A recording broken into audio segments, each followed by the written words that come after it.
आपण मानक पई विभिन्न योजना आणुचंती सेही योजना रे लोक मानक पई अनेक व्यवस्था करूचंती से भितरु आपण मानकर राशन कार्ड अन्यतम व्यवस्था जदि आपण को पाखरे राशन कार्ड अछि ताहले आपण को 1000 टंका मिलबो बोली विभिन्न यूट्यूबर भाई माने आपण को प्रचार करिसंती किंतु एटा पूरा संपूर्ण रूपे फेक अटे।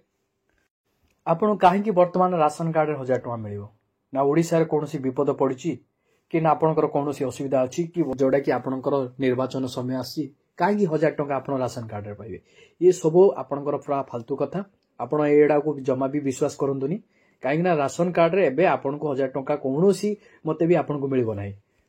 सेति पई मु आपण मान को सबोले कहिछि नुआ सरकार नुआ व्यवस्था नुआ नियम सेमिति आपनकर नुआ सरकारनकर नियम गुडी को नूतन भाबे परिवर्तन होउछि जहा कि आपण एई चैनल ले जानिबा को पाइबे केतेबेले सरकारनकर कोन नुआ अपडेट रहउछि कोन नुआ नियम आसिला कोन नुआ योजना आसिला एई चैनल माध्यम रे आपण जानिबा को पाइबे। तो आपनकर रेशन कार्ड को नै सरकारनक तरफरु नुआ नियम आछि जे रेशन कार्ड धारी माने जे एई नियम गुडी को पालन न कले जे समानक पई कोन असुविधा रहिबो संपूर्ण आलोचना करिबा ए वीडियो माध्यम रे। आपण ता पूर्वरु वीडियो को लाइक करनथिले वीडियो को लाइक करी चैनल को सब्सक्राइब करी पाखरे थिबा बेल आइकन को क्लिक कर दियंतु। तो चलंतु आजिका डेट रे सरकारनकर राशन कार्ड को नै कोन नुआ नियम जे बाहर करचंती ता विषय रे संपूर्ण आलोचना करिबा। जाकी आपनकर रहिछि जनवरी रु हिताधिकारी को मिलिबो मासिकिया राशन खाउटी कल्याण मंत्री को बड़ सूचना। आगुरु आपनकर मासिका भाबे ठीक से मिलु नथिला राशन किंतु एबे आपण मासुक मास राशन पाइबा को जाउछंती जेमिति कि आपनकर रहिछि साधारण बंटन व्यवस्था रे योग्य हिताधिकारी मानकु एणिकी आसंता जनवरी मासरु मासिकिया राशन प्रदान करा जिवो। प्रत्येक मासर राशन पूर्व मासर शेष सप्ताह सुधा प्रदान करा गले हिताधिकारी माने उपकृत होई परिबे बोली खाद्य जोगाण और खाउटी कल्याण मंत्री चंद्र पात्र कहिसंती।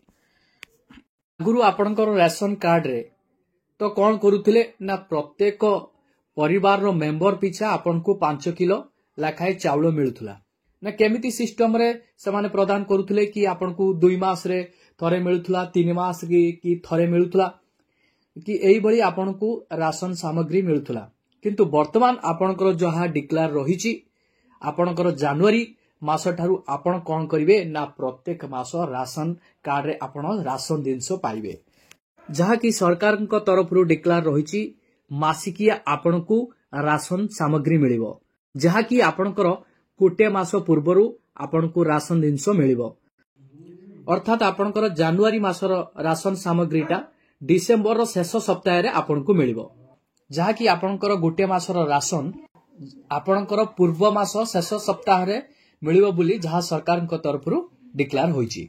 खाउटी कल्याण मंत्री कृष्ण चंद्र पात्र एकथा जणाइछंती स्थल विशेष रे आवश्यकता को दृष्टि रखी 2 मासिया राशन मध्य प्रदान करा जिवो।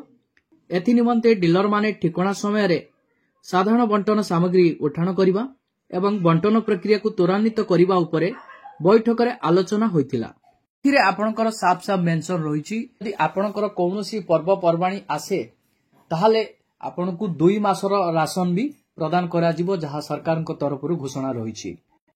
अन्य पक्षरे ई-केवाईसी जांच प्रक्रिया शेष करिबा पई जिल्लापाल को अवगत करिबा पई निष्पत्ति होईछि।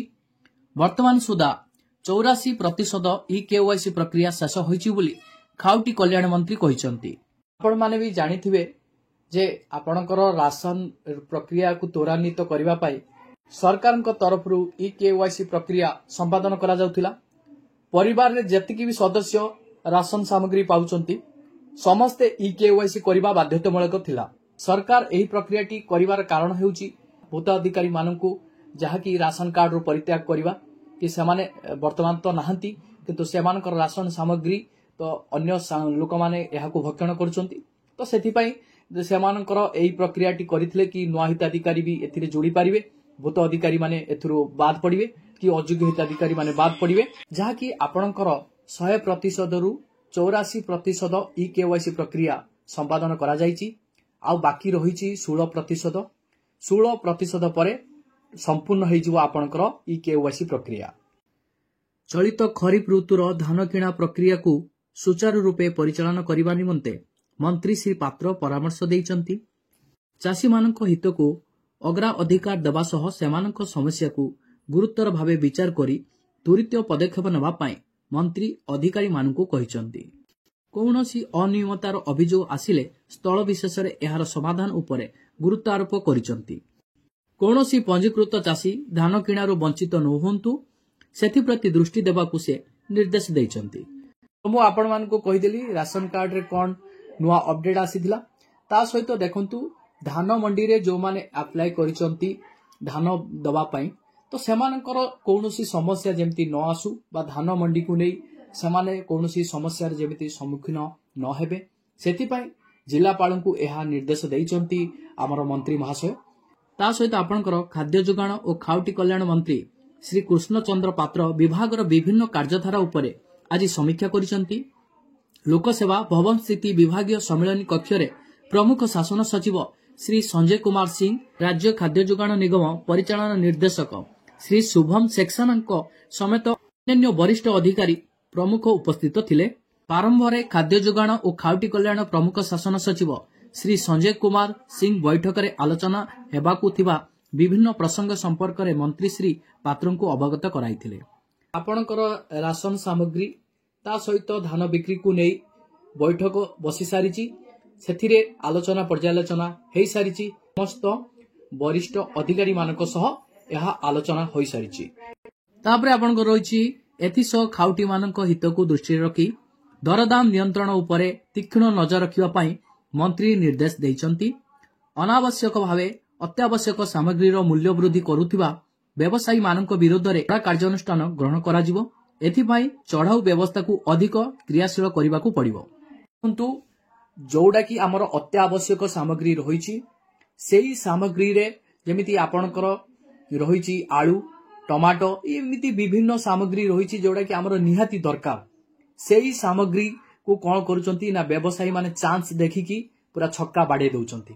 गोदाम रे सेमाने आलू रखुचंती किंतु सेमाने कौन करचंती ना चढ़ा रेट रे लोक मानकू बिक्री करचंती।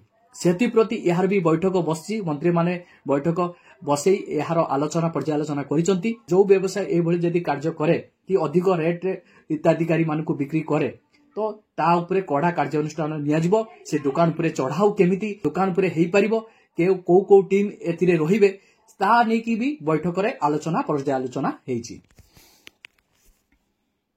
ए नै भी सरकार आलोचना करिचंती बैठक रे।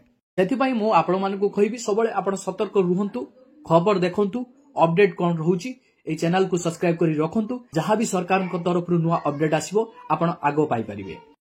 बिना प्रतिवाद रे कोनोसी समस्या समाधान हबो नाही तो हमको प्रतिवाद करिया पई पड़िबो, हमको स्वर उत्तोलन करिया पई पड़िबो।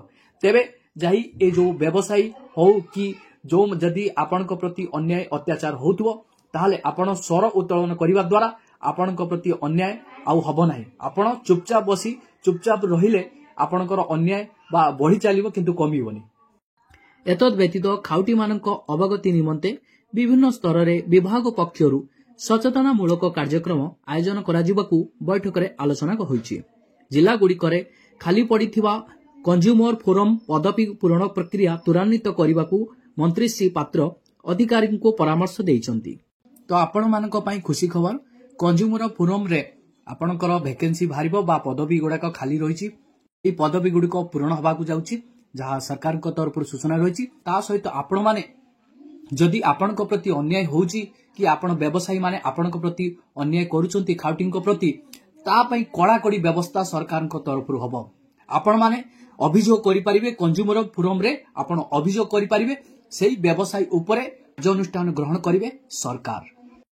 उक्त बैठक रे अन्य मानक मध्य रे उभय खाद्य जोगाण और खाउटी कल्याण विभाग एवं राज्य खाद्य जोगाण निगम रो वरिष्ठ अधिकारी माने उपस्थित थिले। एही बैठक रे वरिष्ठ अधिकारी माने उपस्थित रही बैठकटी को समापन करिसंती। बैठक रे जहां भी विषय वस्तु थिला ताहाकू तो प्रदान करी से दिगरे केमिति सरकार को तरफरु कार्य कराजिबो से प्रक्रिया भी सरकार को तरफरु आलोचना होईछि।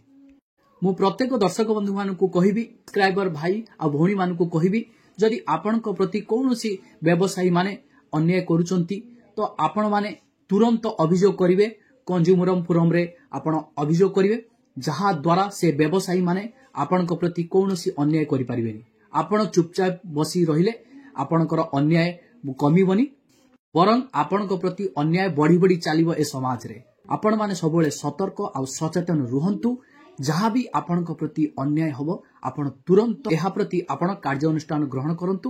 ଏହା ପ୍ରତି ଆପଣ ଆକ୍ସନ ନିଅନ୍ତୁ, ଯାହାଫଳରେ ସମାଜରେ ଅନ୍ୟାୟ ଦୁର୍ନୀତି ଧୀରେ ଧୀରେ କମିବ। ଆପଣଙ୍କ ସହିତ ଦେଖାହବ ସରକାରଙ୍କର ନୂଆ ଏକ ଅପଡେଟ୍ରେ।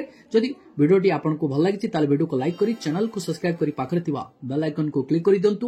ତା ସହିତ ଆପଣ ବନ୍ଧୁ ବାନ୍ଧବ ସାଙ୍ଗସାଥୀମାନଙ୍କୁ ଏ ଭିଡ଼ିଓଟିକୁ ସେୟାର କରିଦିଅନ୍ତୁ, ସେମାନେ ବି ଉପକୃତ ହୋଇପାରିବେ। ଜୟ ଜଗନ୍ନାଥ।